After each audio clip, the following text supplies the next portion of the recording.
pwede ho ba ninyong ipaliwanag lang sa amin itong Republic Act 1379, ano po, sino ho ba dapat ang gagawa nito para po mabawi ang sinasabing nakaw na yaman ng isang lingkod bayan? Ang Republic Act 1379 ay kilalang batas yan sa forfeiture ng ill-gotten wealth. And pagdating sa usapin ng ill-gotten wealth, ito yung mga kayamanan na nakuha ng isang opisyal o empleyado ng gobyerno habang siya ay nasa posisyon na hindi tugma sa kanyang sweldo, kita at ibang mga lehitimong pinagkakitaan. So halimbawa, kung merong isang opisyal na ang bahay ay milyon-milyon, sabihin natin 100 million worth ang kanyang bahay, pero ang kita lang niya ay ilan libo lang bawat buwan at wala naman siyang negosyo, ay masasabi natin na ill-gotten wealth po yan.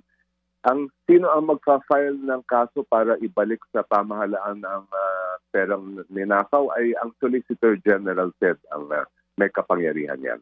Opo, itong ating Solgen, kailangan pa ho ba dito ng isang complainant, isang citizen na pupunta sa Solgen para po magreklamo at hihingian ba siya ng anumampong prueba?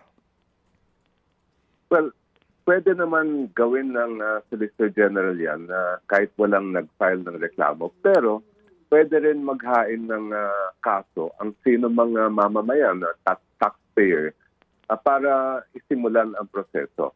So halimbawa, kung meron tayong mga kababayan na may alam na mga opisyal na makitang-kita naman, may ill-gotten wealth po siya, pwede siya mag-file ng petition para mahikayat ang Solgen na mag-file ng official forfeiture proceeding.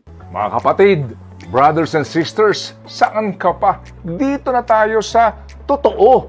Dito na tayo sa True FM. Mga kapatid, mag-subscribe and follow po kayo sa social media accounts ng True Network PH. Yan po kami, hanapin nyo lang True Network PH, Facebook, Instagram, YouTube, TikTok, and podcast. Mapa Apple or Spotify man yan, mahahanap nyo kami. Lahat ng mga napapanood at napapakinggan nyo po sa programa, nasa social media accounts namin yan. So paano mga kapatid? See you sa social media!